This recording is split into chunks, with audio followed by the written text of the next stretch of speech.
خود کو ایک لمحے کے لیے کمپوز کیا، پھر گہری سانس لی۔ دیکھیے سمن، اگر آپ کو صبح طلاق چاہیے تو آج رات آپ کو میری ساری مرضی قبول کرنی پڑے گی۔ آج رات کے لیے آپ کو بھولنا ہوگا کہ آپ اویس بھائی کی بیوی تھیں، اور اگر آپ نے میرا ساتھ نہیں دیا تو کل صبح میں آپ کو طلاق نہیں دوں گا، اور یاد رکھیے گا اگر حلالہ نہ ہوا تو آپ دوبارہ اویس بھائی کی دلہن نہیں بن سکتی۔ اس کے لہجے میں ہلکی سی تلخی نظر آئی تھی۔ سمن نے ایک جھٹکے سے اس کی جانب دیکھا، وہ جذبہ لٹاتی نگاہوں سے اسے ہی تک رہا تھا۔ سختی سے آنکھیں میچتے ہوئے سمن کا دل چاہا وہ پھوٹ پھوٹ کر رونے لگے۔ کاش یا تو 2 سال پہلے کی وہ رات نہ آئی ہوتی، یا پھر وہ کشمیر سے واپس کراچی نہ آئی ہوتی۔ اس کی زندگی برباد ہو چکی تھی، سوائے ماضی کو یاد کرنے کے وہ اور کچھ نہیں کر سکتی تھی۔ وہ کشمیر میں پیدا ہوئی تھی، کشمیر کے سبزہ زاروں کے درمیان کھیلتی ہوئی بڑی ہوئی تھی، اور وہ تھی بھی بالکل کشمیر ہی کی طرح، سب سے الگ اور بے حد حسین، سرخ اناروں جیسے گالوں والی۔ جب وہ پیدا ہوئی تو کراچی میں موجود اس کے سارے رشتہ داروں نے فون کر کر کے مہرالنساء بیگم کو مبارکباد دی تھی۔ کئی لوگ ملنے کے لیے بھی آئے تھے، مگر صرف مہرالنساء کے میکے والے نہ آ سکے۔ وہ نہیں چاہتی تھی کہ ان کے بھائی ایک دفعہ پھر ان کے شوہر کے منہ لگے۔ وہ عرصہ دراز سے اپنے شوہر کے ہاتھوں اپنے بھائیوں اور والدین کی بے عزتیاں ہوتے دیکھتی آئی تھی۔ اب وہ تھک ہار کر انہوں نے اپنے میکے کو ہی تقریباً چھوڑ دیا تھا۔ سخت مزاج، اڑیل اور خود پسند سے شمس الدین، جنہوں نے اپنی پوری زندگی میں مہرالنساء کو ان کے میکے والوں سے ملنے نہ دیا تھا۔ یہی وجہ تھی کہ نہ تو سمن کبھی کشمیر سے باہر نکلی اور نہ ہی اس نے باہر کی دنیا کبھی دیکھی۔ مگر جب وہ 18 برس کی ہوئی تو کالج سے واپسی پر ایک روز اسے اپنی ماں بہت خوش نظر آئی۔ کیا بات ہے اماں جان، آج تو آپ بہت خوش نظر آ رہی ہیں، ماں کے گلے میں باہیں ڈالتے اس نے پوچھا تو مہرالنساء بیگم مسکرا دی۔ ہاں، بڑے بھائی جان کا بیٹا نائل آ رہا ہے، اس کا یہاں دوستوں کے ساتھ کوئی ٹرپ تھا۔ ٹرپ کے لڑکے تو واپس چلے گئے ہیں، لیکن اس نے جب گھر میں فون کیا تو تمہارے بابا نے اسے یہاں بلا لیا ہے۔ مجھے تو یقین نہیں آ رہا کہ میں عرصے بعد اپنے بھتیجے کو دیکھوں گی، مہرالنساء بیگم نے چاہت سے کہا۔ سمن کو اپنے کسی رشتہ دار سے کوئی غرض نہیں تھی، اس نے کندھے اچکا دیے اور خاموشی سے اندر اپنے کمرے میں چلی گئی۔ پورے کشمیر پر اس وقت سرسبز پھولوں کی چادر تھی، دن رات کسی نہ کسی وقت بارش ہو جایا کرتی تھی، اور یہی وہ وقت ہوتا تھا جب سمن کی جان پر بن جایا کرتی تھی۔ وہ مہرالنساء بیگم کو کوئی کام نہ کرنے دیتی، جتنی دیر بارش رہتی اتنی دیر وہ ان کے پلوں میں چھپی ڈر سے کانپتی رہتی۔ اسے اس موسم سے انتہائی خوف آتا تھا۔ اگلے دن اس کا مہمان گھر پہنچ گیا تھا۔ وہ اونچا لمبا خوش شکل سا لڑکا تھا، بہت اونچے اونچے کہکے لگا کر ہنستا تھا۔ مہرالنساء تو اس کے باری صدقے جا رہی تھی۔ سمن نے اسے انتہائی ناپسندیدگی سے دیکھا، لیکن ایک بات تھی، وہ تھا بے حد خوبصورت، اس کی براؤن آنکھیں یوں چمکتی تھیں جیسے وہ دنیا کو فتح کر لے گا۔ سمن کو دیکھتے ہی اس نے زور سے ہاتھ ہلایا۔ ہیلو کزم، تم تو بہت خوبصورت ہو یار، کشمیر میں تو واقعی بہت بیوٹی ہے، اس نے کہا تو سمن کے گال سرخ پڑ گئے۔ اتنی کھلی تعریف آج تک اس کی کسی نے نہیں کی تھی۔ وہ تیزی سے کمرے میں جا چھپی۔ نائل اس کے گھر 2 دن تک رہا۔ ان 2 دنوں میں مہرالنساء نے اس کی خدمت میں کوئی کسر نہیں چھوڑی۔ ہزاروں وعدے اور والدین کو بھیجنے کی نصیحتیں لے کر جب وہ اپنے گھر جانے لگا تو مہرالنساء نے سمن کو آواز دی۔ وہ کالج جانے کے لیے تیار ہو رہی تھی۔ تمہارا کالج بھی اسی طرف ہے، راستے میں بس اڈا آتا ہے، نائل کے ساتھ ہی چلی جاؤ، تم اپنے کالج چلی جانا، یہ بس میں بیٹھ جائے گا۔ علی الصبح نائل کے ساتھ جانے پر سمن کا موڈ تو خراب ہوا، لیکن اس نے حامی بھر لی تھی۔ اپنا بیگ لے کر وہ اس کے ساتھ چلتی سرسبز پہاڑیوں سے نیچے اترنے لگی۔ گھوم پھر کر وہ لوگ کافی دور نکل آئے۔ اچھا تو کزن، اب میں چلتا ہوں، تمہارا کالج آ گیا۔ نائل نے اس کی جانب دیکھا تھا۔ سمن نے مصنوعی سی مسکراہٹ چہرے پر سجا کر اسے خدا حافظ کہا، اور عین اسی لمحے ایک زوردار دھماکے کی آواز انہیں لرزا گئی۔ سمن تو جھٹکے سے زمین پر گر گئی۔ نائل خود بھی گھبرا گیا تھا۔ اس نے جلدی سے جھک کر سمن کو اٹھایا۔ لوگ اس کے آس پاس انتہائی خوف زدہ ہو گئے تھے، چیخ اور چلا رہے تھے۔ کچھ لوگ بھاگتے ہوئے دھماکے کی سمت جا رہے تھے۔ یہ دھماکہ اسی سمت ہوا تھا جہاں سمن کا گھر تھا۔ اس کے لبوں سے ایک دردناک چیخ نکلی، اماں جان، بابا جان! وہ اندھا دھند اٹھتے دھوئیں کی سمت بھاگنے لگی۔ رک جاؤ سمن، کیا کر رہی ہو؟ ہمیں نہیں پتا وہاں کیا ہوا ہے، ابھی وہاں جانا ٹھیک نہیں۔ چاروں جانب بجتے پولیس کے سائرن اور لوگوں کی چیخ و پکار میں نائل کو سمن کو سنبھالنا مشکل ہو رہا تھا۔ وہ رو رہی تھی، چلا رہی تھی، آخر جسے یہ سب ہوا کیا ہے؟ نائل نے گھبرا کر پوچھا تھا، اور تبھی پاس سے گزرتے ایک شخص نے اطلاع دی، کئی دنوں سے بارڈر پر کشیدگی چل رہی ہے، LOC کے قریب گاؤں پر حملہ ہوا ہے، کئی مکانات جل کر خاک ستر ہو گئے ہیں، انہی میں شمس الدین صاحب کا گھر بھی ہے۔ ٹوٹی پھوٹی اردو میں وہ کشمیری شخص جواب دیتا اسی سے کہہ گیا تھا۔ ایمبولینسز کے سائرن بجنا شروع ہو گئے تھے، مقامی لوگ انتہائی پریشان تھے، مگر سمن، اس کا تو رو رو کر برا حشر ہو چکا تھا، وہ ہر حال میں اپنے گھر پہنچ جانا چاہتی تھی۔ نہ جانے کتنی دیر وہ لوگ کھڑے رہے، مقامی پولیس نے آ کر گھیرا بندی کر دی تھی، اور آخرکار شام ڈھلے پتہ چل گیا تھا کہ شمس الدین کا گھر دھماکے میں مکمل طور پر تباہ ہو چکا ہے، اندر کوئی بھی زندہ نہیں بچا تھا۔ سمن کی چیخیں آسمان کو چھو رہی تھی، اور نائل اسے سنبھالنے کی کوشش میں بے حال ہوا جا رہا تھا۔ خاموش ہو جاؤ، وہ زور زور سے رو رہی تھی۔ جب نائل نے اسے زوردار جھٹکا دیا، وہ یوں ساکت ہوئی جیسے نہ جانے کیا ہو گیا ہو۔ چند لمحے تک نائل کی آنکھوں میں دیکھنے کے بعد وہ اس کی باہوں میں جھولتی چلی گئی تھی۔ نائل نے گھبرا کر اسے اپنے ساتھ لگا لیا، وہ تو خود پریشان ہو گیا تھا۔ اجنبی ماحول، اجنبی زمین، یہاں نیٹ ورک تو تھا نہیں کہ وہ گھر فون کر کے اطلاع دے سکتا۔ اس کے ذہن میں پہلا خیال یہی آیا کہ سمن کو لے کر جتنی جلدی ہو سکے وہاں سے نکل جائے۔ شکر تھا کہ کچھ گاڑیوں کی آمد و رفت بحال تھی، مگر جگہ جگہ مظاہروں کی وجہ سے انہیں گاڑی سے نیچے اترنا پڑتا تھا۔ لمبا سفر تھا، گاڑی ہچکولے کھاتی چلتی رہی۔ نائل کے برابر والی سیٹ پر بیٹھی سمن بالکل ساکت تھی۔ کئی گھنٹے سفر کے بعد اچانک ہی وہ چونکا جب ڈرائیور نے کہا تھا، گاڑی میں پیٹرول ختم ہو گیا ہے سر جی، میں مزید سواریوں کو آگے نہیں لے جا سکتا، حالات بہت خراب ہیں، آج کی رات آپ لوگ یہیں نزدیکی کسی ہوٹل میں قیام کر لیں۔ ڈرائیور تو اطلاع دے کر نیچے اتر گیا، اور نائل ایک دفعہ پھر سمن کا ہاتھ تھام کر گاڑی سے نیچے اتر آیا تھا۔ سامنے ہی کشمیر کا چھوٹا سا گاؤں تھا، یہاں اکا دکا ہوٹل نظر آ رہے تھے، مگر سبھی کی روشنی بجھی ہوئی تھی، اور پریشانی سے سب کے رنگ اڑے ہوئے تھے۔ نائل نے سمن کا ہاتھ تھاما۔ ایک ہوٹل میں کچھ قسمتی سے اسے کمرہ مل گیا تھا، مگر صرف ایک ہی کمرہ خالی تھا۔ موسم بہت خراب ہے، ہمیں جلد از جلد کراچی پہنچ جانا چاہیے تھا۔ نائل کمرے میں داخل ہونے سے پہلے آسمان کی طرف دیکھا، سیاہ گھٹائیں امٹ امٹ کر پورے آسمان کو اپنے قبضے میں لے چکی تھیں۔ سمن نے کوئی جواب نہ دیا، وہ بالکل ساکت تھی۔ اس کا ہاتھ تھام کر نائل سیڑھیاں چڑھ کر اوپر کمرے تک چلا آیا تھا۔ یہ چھوٹا سا کمرہ تھا، اور اس میں بیڈ اس سے بھی چھوٹا تھا۔ ایک کھڑکی سے باہر کا منظر صاف نظر آتا تھا، باتھ روم صاف تھا، جس قدر وہ لوگ تھکے ہوئے تھے انہیں فوراً سو جانا چاہیے تھا۔ نائل نے آہستگی سے سمن کو بیڈ کے اوپر بٹھایا، اور خود اس کے برابر بیٹھ کر اپنے جوتے اتارنے لگا۔ اسی لمحے باہر زوردار انداز میں بجلی کڑکی تھی۔ بجلی کی کڑک کے ساتھ ہی کمرے میں جلتی اکلوتی روشنی بھی بند ہو گئی۔ سمن کے لبوں سے ایک زوردار چیخ نکلی، اور اگلے ہی پل وہ نائل سے لپٹ گئی تھی۔ نائل ساکت رہ گیا۔ سمن، کیا ہو گیا ہے؟ کچھ نہیں ہوتا۔ اس نے سمن کو خود سے الگ کرنے کی کوشش کی، مگر وہ تو جیسے اپنا آپ ہی کھو بیٹھی تھی۔ مسلسل خوف سے کپکپاتے ہوئے وہ اس میں سمٹی جا رہی تھی۔ نائل کو خود پر قابو رکھنا مشکل ہو گیا۔ سمن پلیز میری بات سنو، کچھ نہیں ہوتا، میں تمہارے ساتھ ہوں، خود کو سنبھالو۔ نائل نے اسے پیچھے ہٹانا چاہا، لیکن سمن نے اپنے دوسرے ہاتھ کے بازو سے بھی اسے اچھی طرح اپنی گرفت میں لے لیا تھا۔ اپنا چہرہ وہ پہلے ہی اس کے سینے میں چھپا چکی تھی۔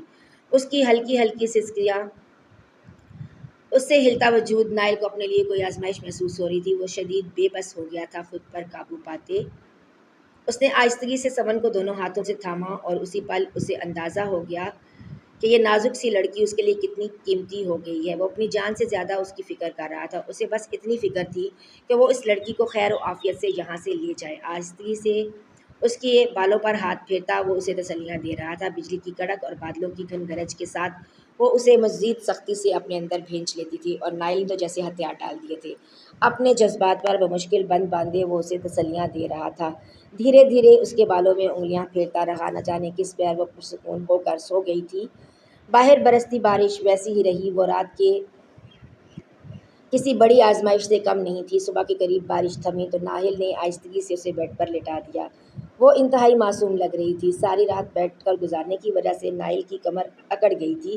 میں تمہیں کچھ نہیں ہونے دوں گا سمن، فکر مت کرو، تم یہ سب کچھ بھول جاؤ گی، میں تمہیں اتنی خوشیاں دوں گا۔ آہستگی سے اس کے اوپر جھکتے نائل نے اس کے ماتھے پر بوسہ دیا تھا۔ اس کے اوپر کمبل اڑاتے ہوئے وہ اٹھ کر کمرے سے باہر نکل آیا۔ رات کی تاریکی اب صبح کے اجالے میں تبدیل ہو رہی تھی۔ گاڑی کا پتہ کر کے وہ واپس آیا تو سمن ابھی تک سو رہی تھی۔ ناشتے کا سامان وہ لے آیا تھا۔ آہستگی سے بیڈ پر اس کے برابر بیٹھتے اس نے سمن کا ہاتھ تھاما، اور ایک پل کے لیے چونک سا گیا۔ وہ بخار میں تپ رہی تھی۔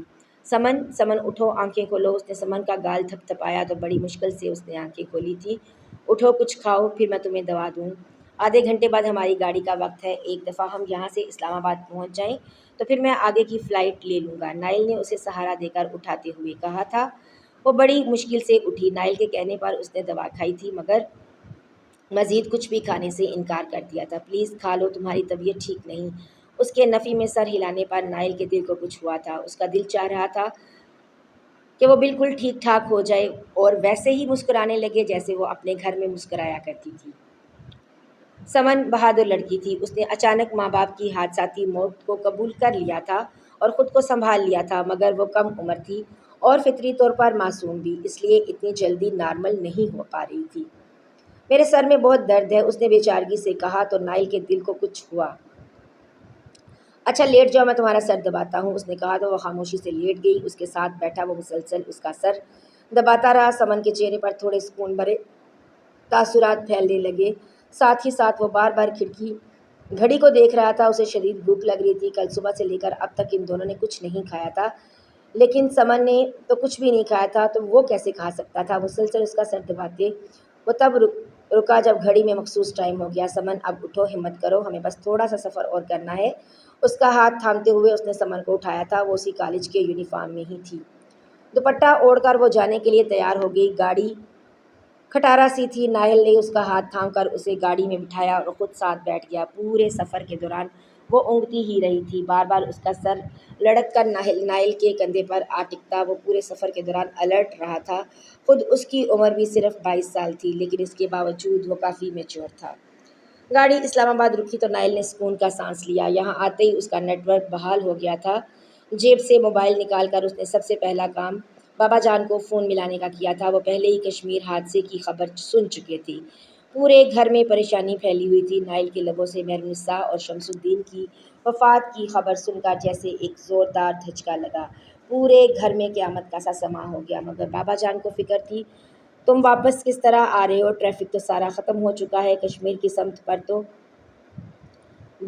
بربادی پھیلی ہوئی ہے، انہوں نے ناہل سے کہا تو اس نے سر ہلایا۔ جی میں ہوں، اور مہرالنساء پھپھو کی بیٹی بھی میرے ساتھ ہے، ناہل نے بتایا۔ رکو، میں ابھی فلائٹ بک کرتا ہوں، بابا جان نے اطلاع دی تھی، اور تھوڑی دیر کے بعد اس کے موبائل پر اویس کی کال آنے لگی۔ جی بھائی جان، اس نے فون ریسیو کیا۔ دوسری جانب اویس اسے اس کی فلائٹ اور ٹکٹ کا بتا رہا تھا۔ اس کے PIA میں کئی کانٹیکٹس تھے، جس کی وجہ سے اس نے 1 گھنٹے بعد والی فلائٹ ہی ارینج کروا دی تھی۔ سمن کو لے کر جس وقت وہ کراچی پہنچا، پورے گھر والے اس کا انتظار کر رہے تھے۔ نڈھال قدموں سے چلتے ہوئے وہ ناہل کے پیچھے پیچھے گھر میں داخل ہوئی تھی۔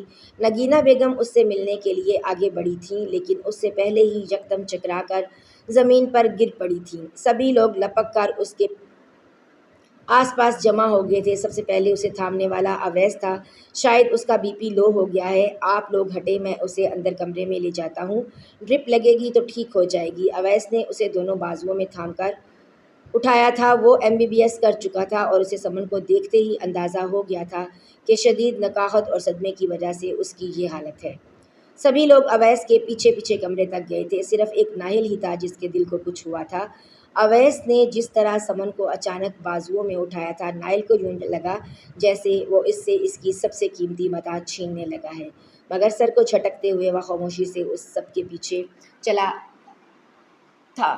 اویس نہیں، سمن کو لے جا کر اماں جان کے بیڈ پر لٹا دیا تھا۔ کیا بات ہے، یہ ٹھیک تو ہو جائے گی نا؟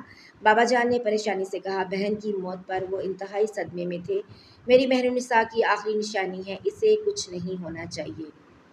اویس وہ اچانک ہی دل گرفتی سے کہتے وہیں صوفے پر بیٹھ گئے۔ کچھ نہیں ہوا بابا جان، شدید کمزوری ہے، مسلسل سفر اور بغیر کچھ کھائے پیے اس کی یہ حالت ہو گئی ہے۔ ڈرپ سیٹ کرتے ہوئے اویس نے بابا جان کو تسلی دی تھی، یہ بھی ٹھیک ہو جائے گی۔ اس نے پلٹ کر ایک نگاہ بیڈ پر لیٹی سمن پر ڈالی، اپنی اس کزن پر جیسے اس نے پہلی بار دیکھا تھا، مگر وہ بار بار اپنی نگاہ پلٹنا بھول گیا تھا۔ سمن کی بے مثال خوبصورتی اسے پاگل بنائے دے رہی تھی۔ لرزتی ہوئی پلکیں، سرخ اناروں جیسے گال اور بکھرتے ہوئے سیاہ لمبے بال، اتنے سفر کے باوجود بھی اس کا حسن بے مثال تھا۔ ٹھیک ہے، اسے آرام کرنے دو، اماں جان نے کہتے ہوئے سب کو باہر جانے کا اشارہ کیا تھا۔ بابا جان نے اعلیٰ حکام سے رابطہ کر لیا تھا۔ ڈیڈ باڈی بالکل سوختہ حالت میں تھی، اس لیے انہیں لواحقین کے حوالے نہیں کیا گیا تھا۔ شمس الدین اور مہنوسہ کی تو باڈی بھی نہیں ملی تھی، پورا گھر ہی ملبے کا ڈھیر بن گیا تھا، مگر ان کی موت کی تصدیق کر دی گئی تھی۔ بابا جان سمیت سبھی کی آنکھوں میں آنسو تھے۔ اب سمن کا کیا ہوگا؟ اماں جان نے پریشانی سے کہا تو بابا جان نے گہری سانس لی۔ وہ یہیں رہے گی، یہ اس کے ماموں کا گھر ہے۔ میری بہن ساری زندگی اپنا حق لینے یہاں نہیں آ سکی تو کیا ہوا؟ میں اس کی بیٹی کو وہ سارے حقوق دوں گا، اسے یہاں کسی چیز کی کمی نہیں ہونی چاہیے۔ بابا جان کی بات پر اماں جان نے سر ہلا دیا تھا، خود انہیں بھی اس معصوم سی بچی پر انتہائی ترس آ رہا تھا۔ سمن کی آنکھ کھلی تو خود کو ایک بالکل نئے ماحول میں دیکھ کر اسے رونا آنے لگا۔ وہ تو ابھی تک رات کو ماں سے لپٹ کر سویا کرتی تھی۔ اس نے گھبرا کر آس پاس دیکھا، اماں جان اس کے لیے کھانا لے کر آئی تھیں۔ مجھے یہ تو نہیں پتا کہ تم کیا کھاتی ہو اور کیا نہیں، لیکن میں نے اپنے طور پر تمہارے لیے بہترین کھانے پکوائے ہیں۔ میں نے تمہیں جو اچھا لگے گا کھاؤ۔ میری کوئی بیٹی نہیں، لیکن آج تمہیں دیکھ کر مجھے یقین ہو رہا ہے کہ اللہ نے مجھے بیٹی بھی دے دی۔ اماں جان نے محبت سے اس کا ماتھا چوما تھا، مگر وہ پریشان نگاہوں سے بس دائیں بائیں دیکھے جا رہی تھی۔ نائل کہاں ہے؟ وہ انہیں بس نائل کو ہی جانتی تھی، اس لیے اسی کا نام پوچھا۔ وہ تو اتنا تھکا ہوا تھا، آتے ہی کمرے میں لیٹ گیا ہے اور ابھی تک بس اپنی نیند ہی پوری کر رہا ہے، جیسے ہی جاگے گا یہاں آ جائے گا۔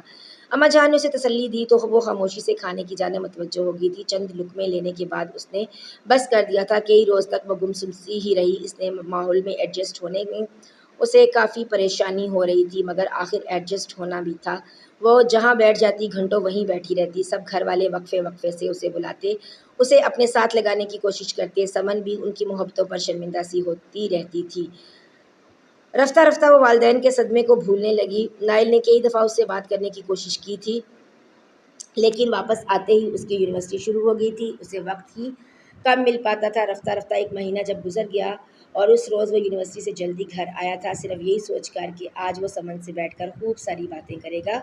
اپنے گھر میں چلتے پھرتے تو وہ اسے کافی دنوں سے دیکھ رہا تھا، لیکن اب وہ حقیقتاً اسے بتا دینا چاہتا تھا کہ اس کے بارے میں وہ کیا محسوس کرتا ہے۔ وہ اندر آیا تو سامنے ہی لاؤنج میں خاموشی سے بیٹھی اپنے ناخن کتر رہی تھی، دونوں پاؤں سمیٹ کر صوفے کے اوپر رکھے تھے۔ امی نے اس کے ناپ کے کئی کپڑے سلوا دیے تھے اور اس وقت بھی آسمانی رنگ کے ڈریس میں اس کی سرخ اور سفید رنگت کھل رہی تھی۔ ناہل کا دل اسے دیکھتے ہی آپے سے باہر ہونے لگا۔ پسینہ آیا ہوا ہے، پہلے شاور لے کر آ جاتا ہوں۔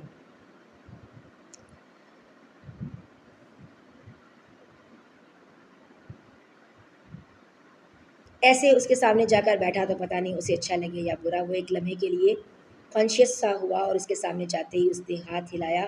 وہ جو اپنے کسی دھیان میں تھی ہلکا سا مسکرا کر رہ گئی۔ کہیں جانا مت، میں بس ابھی آ رہا ہوں، مجھے تم سے کچھ باتیں کرنی ہیں، نائل نے اسے کہا تو اسے دیکھ کر رہ گئی۔ وہ اندر کمرے میں غائب ہو گیا تھا۔ کلینک سے واپس آتے ہوئے اویس نے صوفے پر اوپر پاؤں کیے بیٹھی سمن کو دیکھا تو بے اختیار ہی اس تک چلا آیا تھا۔ کیا بات ہے؟ تم ہر وقت کچھ نہ کچھ سوچتی رہتی ہو، اگر تم چاہو تو میں تمہارا ایڈمیشن کروا دیتا ہوں، تمہارا دل بہل جائے گا۔ تمہاری تو ابھی تک تعلیم بھی مکمل نہیں ہوئی تھی۔ اویس نے کہا تو ہلکا سا مسکرا کر رہ گئی۔ نہیں، مجھے اور ایڈمیشن نہیں لینا، مجھے یہاں کی پڑھائی سمجھ میں نہیں آتی، وہاں بھی بس امی کی ضد کی وجہ سے پڑھنے جاتی تھی، ورنہ مجھے بہت زیادہ پڑھنے میں کوئی خاص دلچسپی نہیں ہے، اس نے سادگی سے کہا تو اویس ہنس پڑا۔ ارے کتنے مزے سے تم اپنی نالائکی کا اعتراف کر رہی ہو، تم یہ بھی کہہ سکتی تھی کہ ابھی میری طبیعت ٹھیک نہیں ہے، میں کچھ سالوں بعد ایڈمیشن لے لوں گی فلاں فلاں، لیکن تم نے تو سیدھا ہی کہہ دیا کہ تمہیں پڑھنا اچھا نہیں لگتا۔ اویس کو وہ بہت دلچسپ لگی تھی۔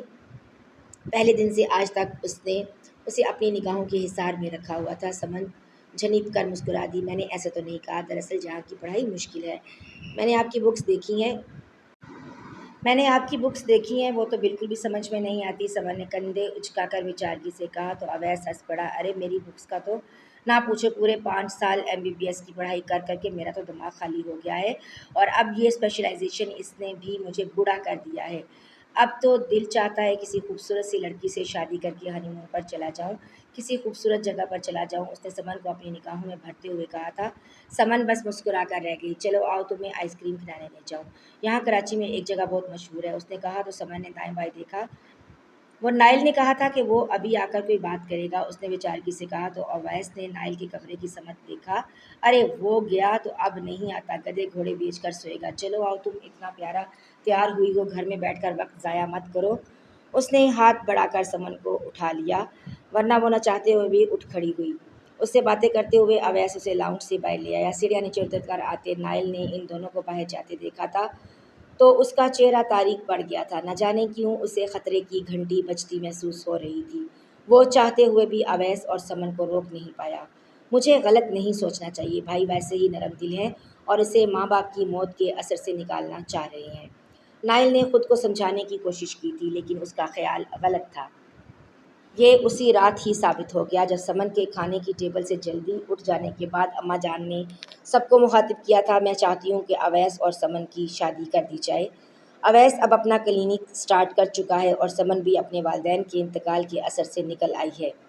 وہ بیچاری بچی کب تک ایسے اداس پھرتی رہے گی؟ شادی ہوگی تو اس کا دل بہل جائے گا۔ میں تو ایسے ہی بہو چاہتی تھی، اللہ نے تو نہ جانے کیسے میری سن لی۔ اماں نے محبت سے کہا تھا۔ بابا جان نے سب سے پہلے ان کی تائید کی، لیکن سامنے بیٹھا نائل وہ تو جیسے زلزلوں کی زد میں آ گیا تھا۔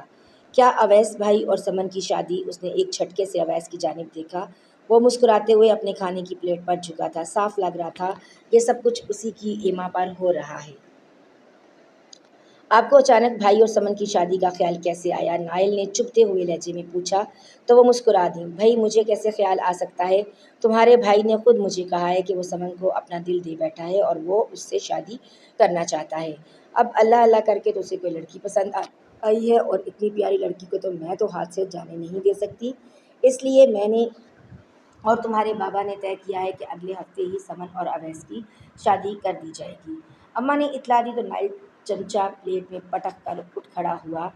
تو سبھی کچھ طے کرنے کے بعد مجھے صرف اطلاع دی جا رہی ہے؟ کیا میں اتنا فالتو ہوں؟ اس گھر میں وہ جیسے پھٹ پڑا تھا۔ سبھی نے چونک کر اس کی جانب دیکھا، خاص کر اویس نے۔ کیا ہو گیا ہے؟ کچھ بھی طے نہیں ہوا؟ میں نے کل رات ماما سے ذکر کیا تھا، ان دونوں نے سرسری بات کی ہوگی۔ ہم سب ایک فیملی ہیں اور فیملی میں ایک دوسرے سے باتیں چھپائی نہیں جاتی۔ اویس نے نرم لہجے میں نائل کو سمجھایا تھا، لیکن اس کی آنکھوں میں آنسو آ رہے تھے۔ چاہتے ہوئے بھی وہ ماں کو بتا نہ سکا کہ جو وہ چاہتا ہے ماں اسے اس کے بڑے بھائی کے حوالے کر رہی تھی۔ کیا آپ نے سمن سے پوچھا ہے کہ وہ آپ سے شادی کرنا چاہتی بھی ہے یا نہیں؟ وہ ایک دفعہ پھر تیزی سے بولا تھا۔ اب کی بار اویس نے حیرت سے اسے دیکھا۔ نائل نے خود کو سنبھالا۔ میرا مطلب ہے وہ یہ نہ سمجھے کہ ہم اسے اپنے گھر میں پناہ دینے کا بدلہ وصول کر رہے ہیں، نائل نے کہا تھا۔ اویس ہنس پڑا۔ ارے نہیں تو میں اس سلسلے میں پریشان ہونے کی تمہیں ضرورت نہیں۔ میں نے کل اسے ڈھکے چھپے لفظوں میں پرپوز کر دیا تھا۔ وہ خوش ہے، اسے مجھ سے شادی پر کوئی اعتراض نہیں۔ اویس کی بات پر ساتوں آسمان نائل کے اوپر ٹوٹ کر آن گرے۔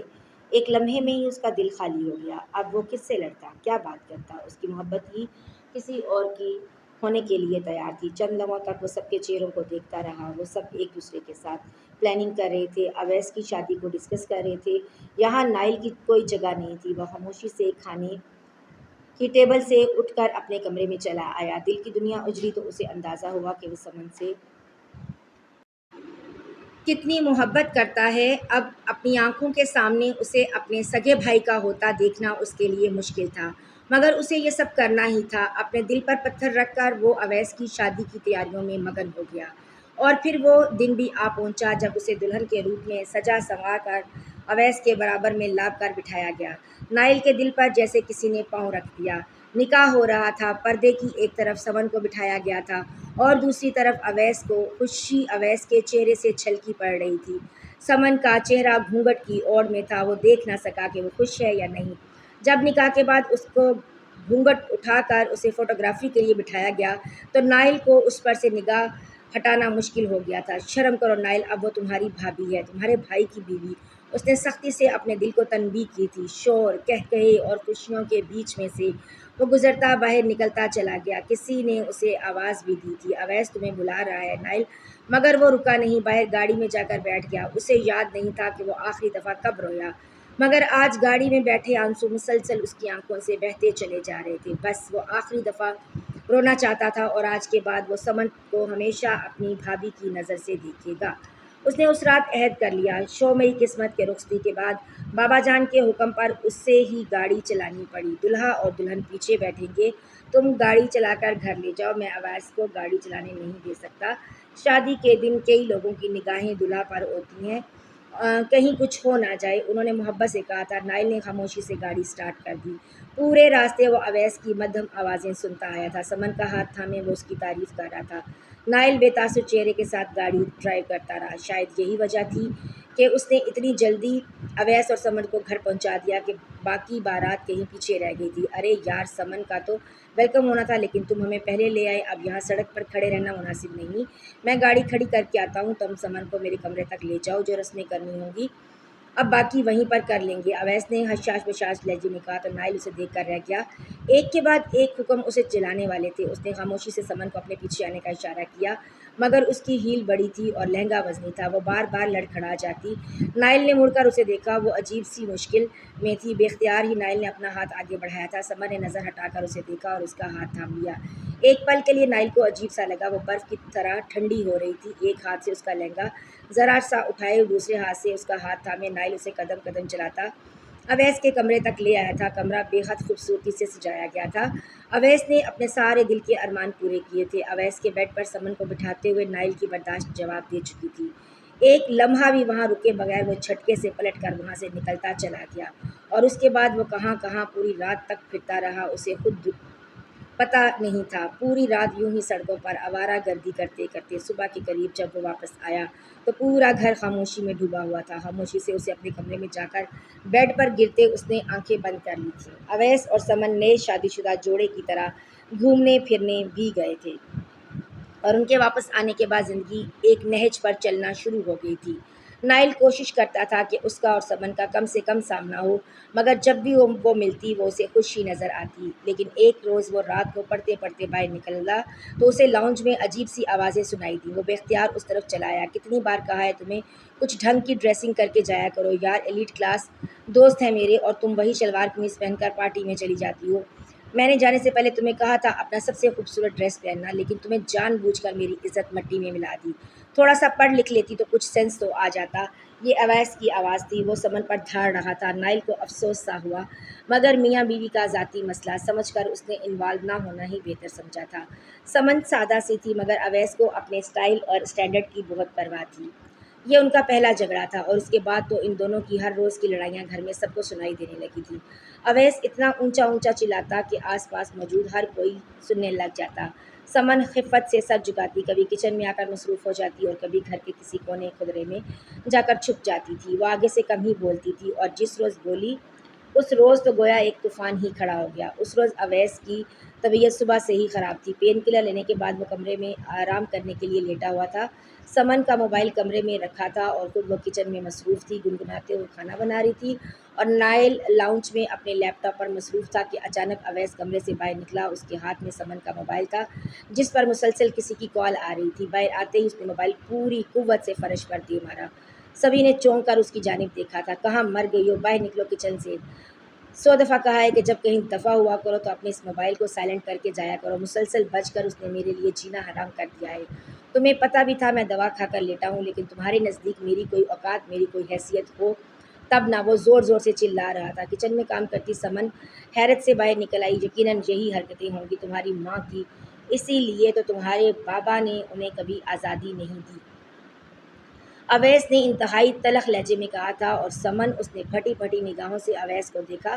میرے والدین کی بات مت کیجیے۔ آج وہ پہلی دفعہ اویس کے سامنے بولی تھی۔ اویس جو اپنے کمرے کی جانب مڑ گیا تھا اچانک پلٹا۔ کیوں نہ کروں تمہاری ماں کی بات؟ ضرور کروں گا۔ زبان چلاؤ گی میرے سامنے؟ وہ مسلسل بولتا آپے سے باہر لگ رہا تھا۔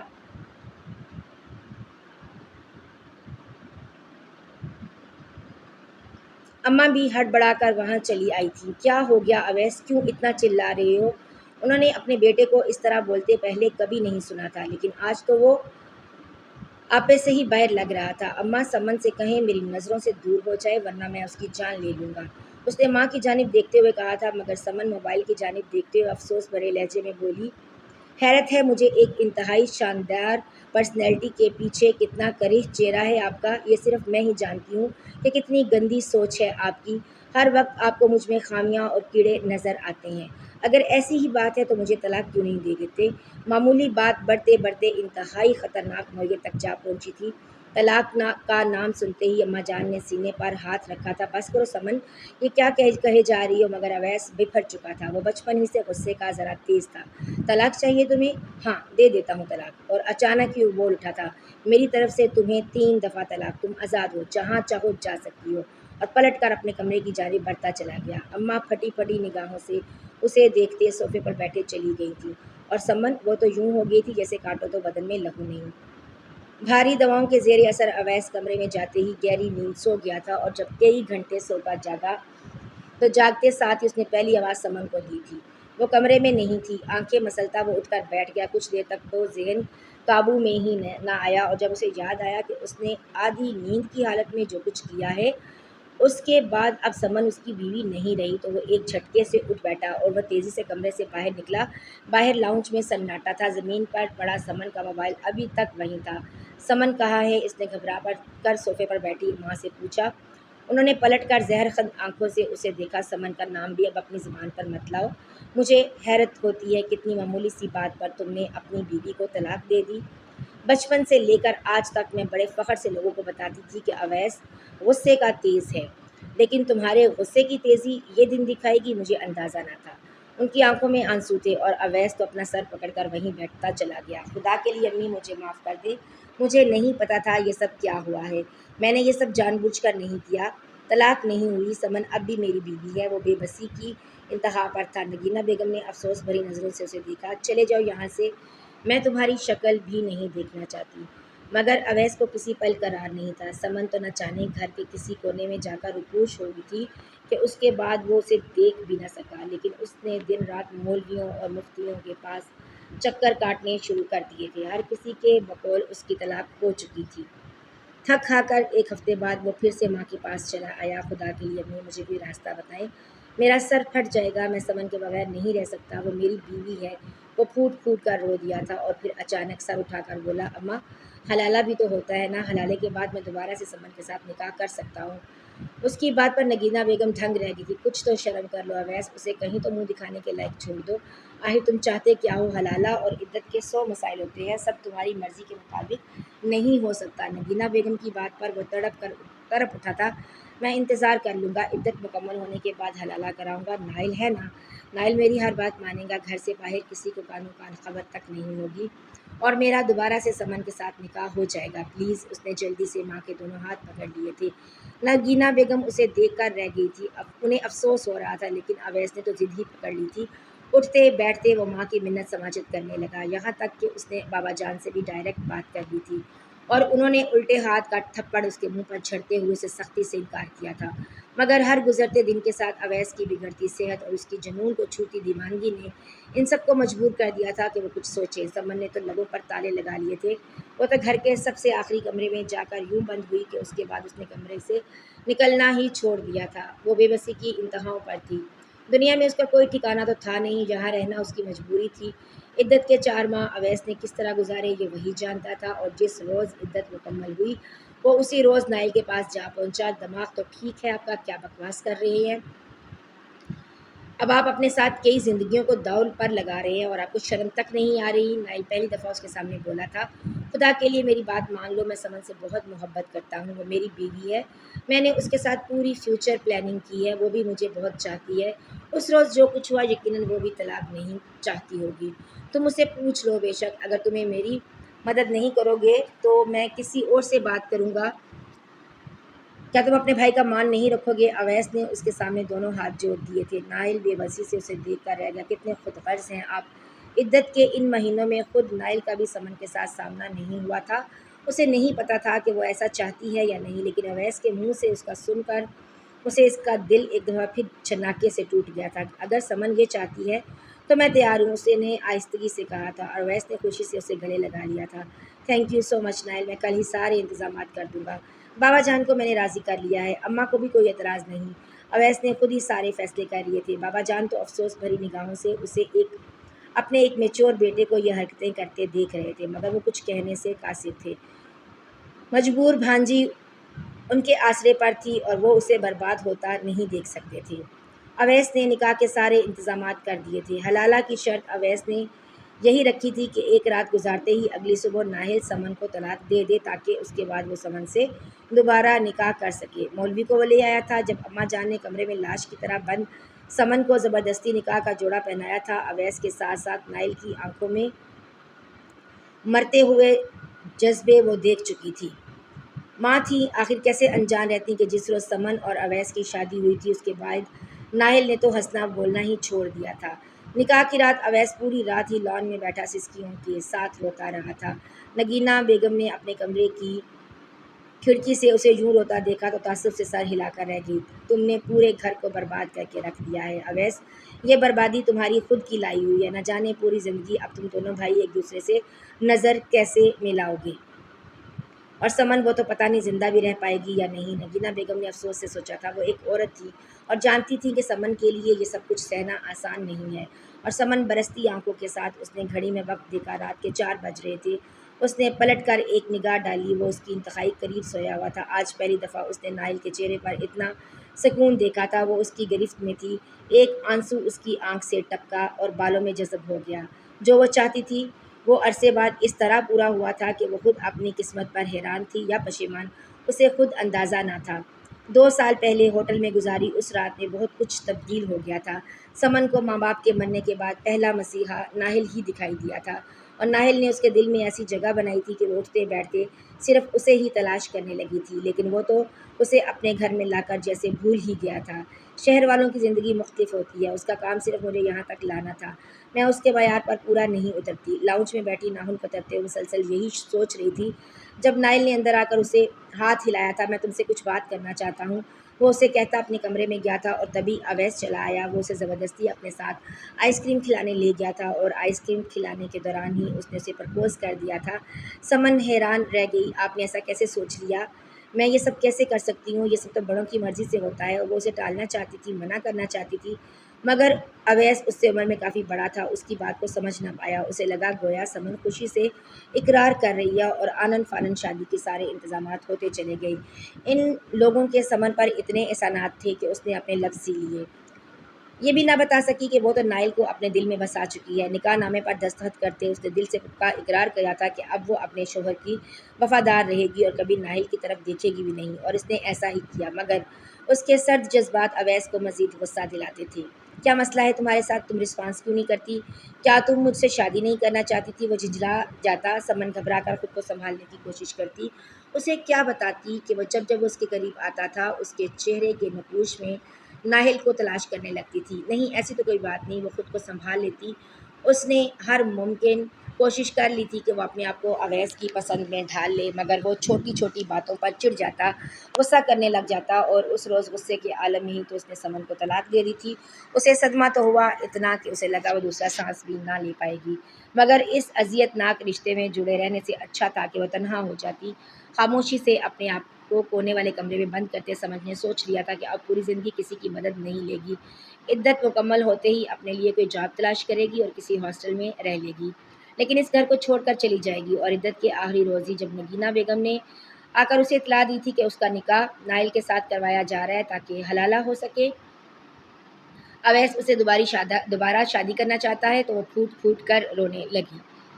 کیا ناہل نے حامی بھر لی؟ سمن نے پہلا سوال ہی ان سے یہی کیا تھا۔ ہاں، ناہل کو کوئی اعتراض نہیں ہے۔ سمن کے دل میں جیسے کسی نے چھری سی گھونپی تھی، اتنی اہانت، اتنی ذلت کا احساس۔ اس کے گال سرخ پڑنے لگے۔ جب ناہل کو کوئی فرق نہیں پڑتا تو پھر مجھے کیا؟ چاہے میرے ساتھ جو بھی ہوتا رہے۔ وہ بے حسی کی انتہا پر پہنچ چکی تھی، اور جب ناہل کے برابر لا کر اسے بٹھایا گیا تو اس کا جی چاہا یا تو خود کہیں چلی جائے یا اسے کہیں بھیج دی۔ وہ اسے اپنے اتنے قریب برداشت نہیں کر سکتی تھی۔ عجیب بے حسی کے ساتھ ہی نکاح نامے پر دستخط کرتے وہ اس کے کمرے تک چلی آئی تھی۔ کمرے کی سجاوٹ دیکھ کر اسے پہلا جھٹکا لگا تھا۔ کیا وہ میری بربادی کو سیلیبریٹ کر رہا ہے، یا اپنے بھائی کی دوبارہ فتح پر بہت خوش ہے کہ میں کوئی مذاق ہوں؟ پہلا خیال ہی اس کے ذہن میں یہی آیا تھا۔ وہ تمام رات ناہل کی شدتیں اور جذبات محسوس کرنے کے بعد اب وہ خاموشی سے چھت کو گھور رہی تھی۔ اسے سمجھ نہیں آ رہی تھی کہ یہ سب حقیقت تھا یا فریب۔ پوری رات ناہل نے خود فراموشی کے عالم میں اس سے محبت کے دعوے کیے تھے۔ اس کے وجود پر اپنی محبت کی مہر ثبت کرتے اس نے کئی بار اعتراف کیا تھا کہ وہ اس کی پہلی اور آخری محبت ہے، اور وہ اسے طلاق نہیں دینا چاہتا۔ ناہل کی سرگوشیاں اس کے کانوں میں گونجی تو گہری سانس لیتے وہ اٹھ کر بیٹھ گئی تھی۔ نہا کر واش روم سے نکلتے اس نے جائے نماز بچھا لی تھی۔ یا اللہ جو میرے لیے ٹھیک ہے وہی کر دے، مجھے سمجھ نہیں آتی میں کیا کروں، وہ پھوٹ پھوٹ کر رونے لگی۔ صبح ناشتے کی میز پر اویس بےتابی سے ان کا انتظار کر رہا تھا۔ نائل جاگا تو وہ کھڑکی کے پاس کھڑی اپنی ہتھیلیاں مسل رہی تھی۔ کپڑے تبدیل کر کے وہ اس کا ہاتھ تھام کر باہر لے آیا تھا۔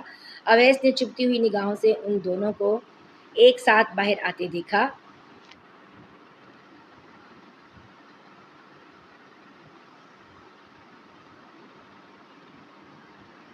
کتنی دیر لگا دی ہے، جلدی اور طلاق نامے پر دستخط کرو، اویس نے کہا۔ اماں جان اور بابا جان بھی وہیں پر موجود تھے، مگر انہوں نے اس جنگ کو اویس اور ناہل پر ہی چھوڑ رکھا تھا۔ ناہل اپنی کرسی کھینچتے اویس کے مقابل بیٹھ گیا۔ اب آپ کیا چاہتی ہے کہ میں سمن کو طلاق دے دوں تاکہ آپ اس سے شادی کر لیں؟ شادی کے بعد آپ ایک دفعہ پھر غصے میں اسے طلاق دے دیں، تب کیا؟ اس نے پوچھا تو اویس جھنجھلا گیا۔ میں نے کہا نا میں اب اسے طلاق نہیں دوں گا، میں جلدی غصے میں آ جاتا ہوں، اب اس میں میرا کیا قصور ہے؟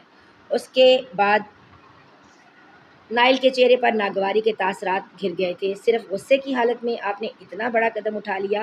آپ کو معلوم ہے کہ کل رات سمن کی کس بری طرح سے رو رہی تھی، تڑپ رہی تھی۔ اب ایک عورت کے جذبات کبھی نہیں سمجھ سکتے۔ نائل کی بات پر اویس نے شرمندگی سے سر جھکا لیا۔ میں سمن کو طلاق دے دوں گا اگر وہ مجھے خود کہے گی کہ وہ ایک دفعہ پھر آپ سے شادی کرنا چاہتی ہے۔ کیوں سمن، تم کیا چاہتی ہو؟ نائل نے پلٹ کر اس کی سمت دیکھا تھا۔ اس کی نظروں میں مان تھا، اصرار تھا، اور سمن جیسے پتھر کا بت بن کر رہ گئی تھی۔ اس نے نائل کی سمت دیکھا۔ یہ وہ چہرہ تھا جسے وہ ہمیشہ سے پانا چاہتی تھی۔ اس سے محبت کرتی تھی، اسے اپنا مسیحا مانتی تھی، لیکن سب گھر والوں کے فیصلوں پر اس نے خاموشی سے سر جھکا دیا تھا۔ اس نے دل سے اویس کو اپنا شوہر مانا تھا۔ اس نے پلٹ کر اویس کی سمت دیکھا جس نے معمولی سی بات پر اس کے سارے فخر اور مان کی دھجیاں اڑا دی تھی، اسے طلاق جیسا تحفہ دیا تھا، اسے حلالہ کرنے پر مجبور کیا تھا، اور اب ایک دفعہ پھر اس کا تماشا بنوانا چاہتا تھا۔ ایک ابال سا سمن کے اندر اٹھا اور وہ بے اختیار اس کا سر نفی میں ہل گیا۔ نہیں، میں ناہل سے طلاق نہیں لینا چاہتی، میں ناہل کے ساتھ رہنا چاہتی ہوں۔ اس کی بات پر ناہل کی آنکھیں بے یقینی سے پھیلی تھی، اور اویس وہ تو یوں ہو گیا تھا جیسے سفید مٹی کی مورت ہو۔ بابا جان نے گہری سانس لی۔ تو بس فیصلہ ہو گیا، اگر سمن طلاق نہیں چاہتی تو ناہل اسے طلاق نہیں دیتا۔ اویس نے جو غلطی کی ہے اس کا خمیازہ اسے بھگتنا ہی ہے۔ بابا جان کی بات پر وہ تڑپ کر اپنی جگہ سے اٹھا تھا۔ تم ایسا نہیں کر سکتی نائل، مگر نائل خاموشی سے اسے دیکھ کر رہ گیا۔ بھائی جان، میچورٹی کا ثبوت دے، سمن اب میری بیوی ہے، آپ اس پر زبردستی نہیں کر سکتے۔ اس کی بات میں دو ٹوک وضاحت تھی۔ اویس بے بسی سے ان دونوں کو دیکھ کر رہ گیا، جو ساتھ ساتھ بیٹھے کتنے مکمل لگ رہے تھے۔